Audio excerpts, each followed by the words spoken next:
En la entrega número 190 de nuestro condensado de información semanal te vamos a contar cómo la selva del Darién se traga a niños y niñas venezolanos mientras aumenta el número de muertes. Luego vamos a escuchar un escalofriante relato de cómo nada ni nadie te prepara para ver una marea de lodo y piedras llevarse todo frente a tu casa. Y vamos a cerrar analizando el supuesto crecimiento económico que hay en Venezuela mientras se agudiza la desigualdad en la población. Pónganse cómodos, esto está por comenzar. Bienvenidos a 3 en 1, tu suplemento informativo semanal con todo lo que necesitas saber de los portales Runrunes, Tal Cual y El Pitazo. A partir de este momento queremos invitarte a que disfrutes en los próximos minutos de los reportajes más destacados en estos 3 medios digitales. Siéntate, relájate y tómate el 3 en 1 de esta semana. Bienvenidos a la emisión número 190 de este suplemento informativo semanal que recoge lo mejor de los portales El Pitazo, runrun.es y Tal Cual. Les saludo una vez más, Luis David Miclén, y para mí es un enorme placer estar con ustedes todos los viernes acompañándolos con los reportajes más importantes de estos 3 medios digitales. Estamos en la semana número 138 desde que fue decretado el estado de alarma por la llegada del coronavirus a Venezuela. La invitación es a mantener las medidas de bioseguridad que garanticen su salud y la de sus familias. Vamos a comenzar esta semana visitando el portal Tal Cual y aquí tenemos un reportaje que lleva por nombre El Darién se traga a los niños venezolanos mientras aumenta el subregistro de muertes. Según el Servicio de Migración de Fe y Alegría de Panamá, de 4 a 10 niños venezolanos han muerto en la zona selvática entre Colombia y el país centroamericano durante el año 2022. Y de acuerdo con la Organización Mundial de las Migraciones, casi 19.000 niños procedentes de varias naciones atravesaron la peligrosa selva panameña durante el año 2021. Un migrante venezolano en la selva recomienda a la gente no llevar niños en ese trayecto. Escuchemos con atención estas declaraciones.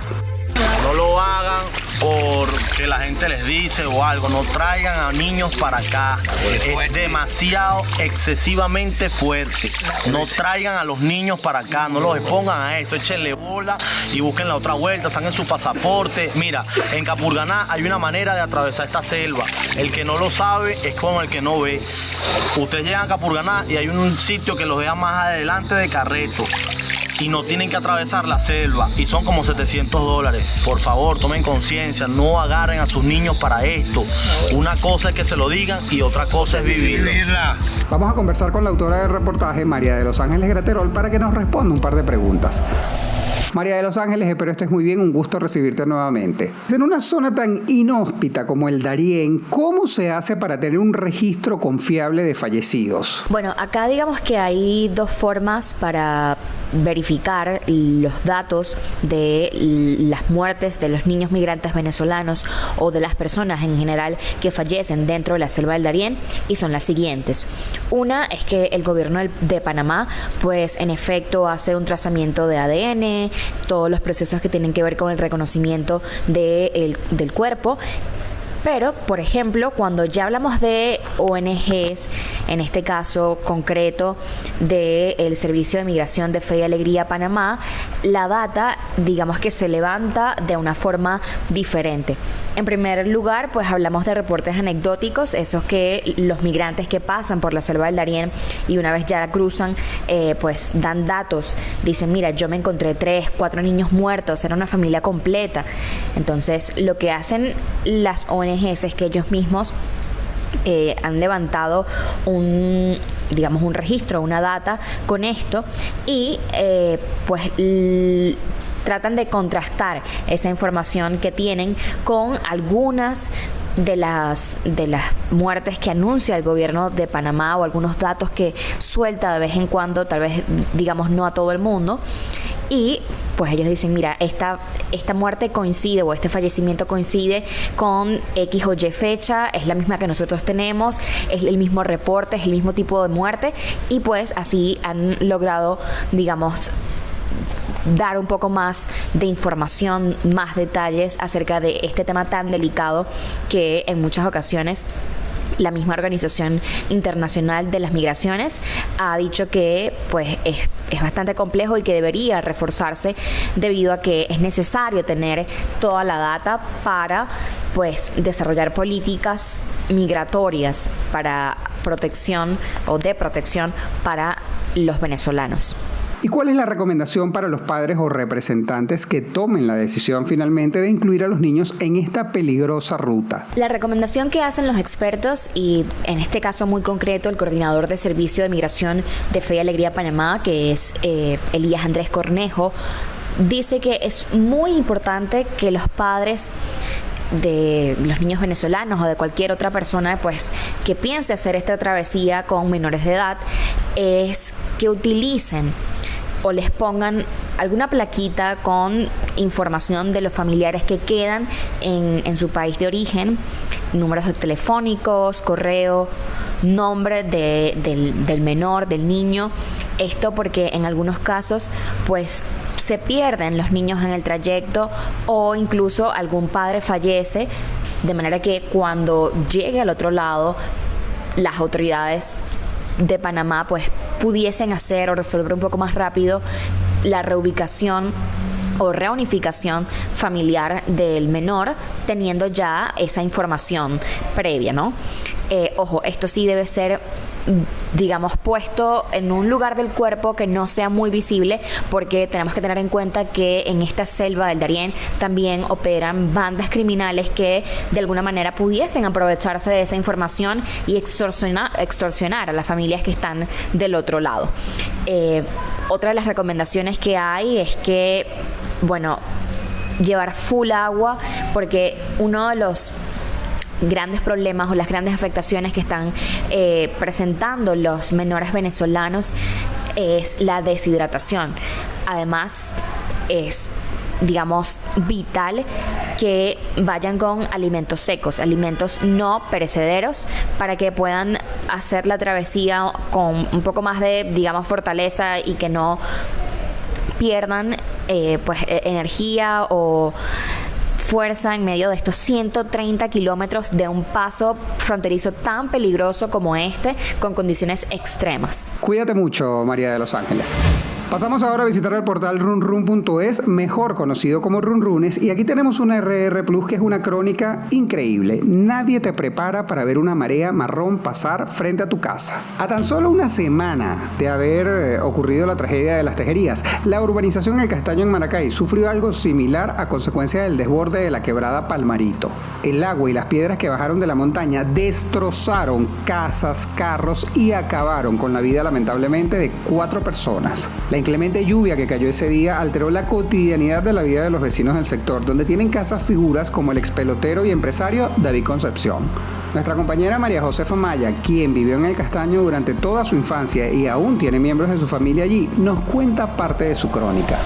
María Josefa, un gusto saludarte, darte la bienvenida y bueno, nos contenta saber que tu familia está a resguardo. Sabemos que la situación fue bastante particular durante esos días y de igual forma pues lamentamos mucho la pérdida de esas 4 vidas. Quisiera hacerte un par de preguntas y la primera es, ¿cómo se viven esos momentos ahora que pareciera que toda la información que consumimos es en tiempo real a través de las redes sociales? Hola Luis, un placer saludarte de nuevo a ti y a la audiencia del 3 en 1. En mi caso, por tratarse de un deslave no solo en una zona que conozco, sino en el lugar en el que crecí, los sentimientos pasaron de confusión y angustia a tristeza y preocupación. El lunes 17 de octubre, mientras almorzaba con mi hermano, empezamos a recibir videos de la calle donde está mi casa, cubierta de lodo y escombros. Eran escombros como palmas, es lo que más recuerdo de ese primer video que vi. En principio, los videos no los vi en redes sociales, porque los envió mi papá, que estaba en El Castaño al momento que ocurrió el deslave. Mi hermano y yo no entendíamos qué había pasado. Mi papá solo nos dijo que se había desbordado un río en la zona. Ninguno de los dos tampoco recordaba el paso de un río en la urbanización, solo un pequeño riachuelo que pasaba por las casas en la avenida Circunvalación 2 y no por la calle principal de la urbanización, que fue donde estaba el paso del deslave. Después de entender que lo que había ocurrido era un deslave, sentí una gran tristeza, tanto por los que perdieron a familiares como por los que perdieron sus casas y por lo afectada que estaba la zona. En este caso, para mí fue clave tener la información en tiempo real por redes sociales como Twitter, porque gracias a ello pude entender la magnitud del problema y saber cómo ayudar. ¿Y qué han hablado sobre la eventual recuperación del sector? ¿Qué sabes tú sobre lo que se adelanta en la zona? En relación a la eventual recuperación del sector, lo que comentan mis familiares que viven en la urbanización El Castaño es que la limpieza ha avanzado rápido, sobre todo en la parte de la urbanización El Castaño. En Palmarito entiendo que ha sido más complejo por ser la zona más afectada por el deslave. A 17 días del hecho, las labores de limpieza de calles, remoción de escombros y jornadas de entregas de insumos como alimentos, medicamentos y ropa aún continúan. La atención médica a animales también persiste. Además de eso, se ha reparado el sistema eléctrico. Desconozco si el servicio ha sido restablecido en toda la zona, pero lo que comentan los vecinos de la urbanización es que ha sido restablecido en la mayoría de la urbanización. Además de eso, también una de las labores que sigue realizándose en paralelo es el restablecimiento de tuberías de agua. Muchísimas gracias, María Josefa. Hasta una futura oportunidad. Y esta semana le toca el turno de cierre al portal El Pitazo y aquí tenemos un reportaje titulado Crecimiento económico en Venezuela. Las proyecciones mejoran en medio de una profunda desigualdad. Que la economía venezolana ha crecido en este año, eso es una realidad. Pero que esa pequeña expansión beneficia a toda la población, no lo es. El informe de Coyuntura Venezuela hecho por la Universidad Católica Andrés Bello proyecta que para el año 2022 la economía va a crecer 7,22% y en el año 2023 4,4%. Para los analistas, la leve recuperación económica responde al desmontaje de los controles por parte del gobierno de Nicolás Maduro. El economista Luis Crespo, por su parte, sostiene que Venezuela no se ha arreglado, sino que algunos venezolanos se las arreglaron. Presten atención. Sin embargo, hay muchos desajustes, muchos desequilibrios acumulados en nuestra economía que difícilmente podemos concluir que Venezuela se arregló. Creo que esa consigna hay que revisarla muy bien, esa consigna hay que ubicarla en un sitio en particular para no contaminar el análisis económico que debemos realizar de nuestra economía. Vamos a recibir a Kimberlyn Talero, quien nos va a ofrecer más detalles de este tema. Kimberlyn, bienvenida, espero estés muy bien. Cuéntame, ¿por qué las proyecciones del Fondo Monetario Internacional, conocido como el FMI, no coinciden con los pronósticos para Venezuela? Hola Luis, un saludo a ti y a toda la audiencia del podcast 3 en 1. Encantada de estar nuevamente por acá con ustedes. Con respecto a tu pregunta, debo decir que el panorama para Venezuela es completamente diferente al escenario económico mundial, porque Venezuela tiene una condición particular. Venezuela viene de una caída bastante abrupta de su economía, de su Producto Interno Bruto, y desde el año pasado, desde finales del año pasado, está mostrando signos de recuperación que la mantienen todavía en niveles muy inferiores a los que registró en 2013, pero que sí representan un ligero crecimiento con respecto a esa caída, a diferencia del escenario internacional que viene de números muy positivos, recuperación post pandemia, pero que se han visto afectados por la guerra entre Rusia y Ucrania, la invasión de Rusia a Ucrania, aumentó los precios de los combustibles, generó inflación a nivel mundial y esta situación ha afectado a la economía mundial. Venezuela, por su parte, se ha beneficiado en cierta parte del alza de los precios del petróleo, en cierta parte por las condiciones de la industria petrolera venezolana. ¿Y puede en algún momento volver la etapa de escasez a nuestro país? Los economistas consideran que no, al menos no en el mediano ni en el corto plazo, porque se mantienen las medidas que de alguna manera permitieron que Venezuela saliera de esa escasez de años anteriores, y eso tiene que ver con las exoneraciones de importación, una serie de permisos que permitieron que los anaqueles volvieran nuevamente a estar llenos. Esas condiciones todavía persisten, entonces es poco probable, según los economistas que nosotros consultamos, que esa situación se vuelva a registrar, al igual que ven, al menos en el corto plazo, poco probable que volvamos a la hiperinflación, a pesar de que la inflación actual sigue siendo bastante elevada. Cuídate mucho, Kimberlyn.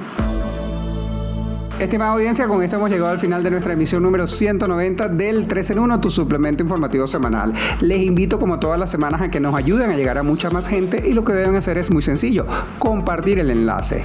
Nos pueden ubicar en diferentes plataformas, recuerden que estamos en Spotify, Google Podcast, Apple Podcast y para tu comodidad también nos puedes ver en la plataforma de videos YouTube. Como todas las semanas, los invitamos a seguir usando su tapabocas, gel antibacterial y cualquier medida de bioseguridad que pueda garantizar su seguridad y la de sus familias. En la producción de este espacio estuvieron Jean-Nelly Fermín y Francisco Zambrano y en la edición Abraham Moncada. Narro para ustedes una vez más Luis David Miquilena. Un gusto estar en esta cita semanal que tenemos todos los viernes. Deseo que tengan un excelente fin de semana. Cuídense mucho y nos escucharemos la próxima semana. Hasta luego.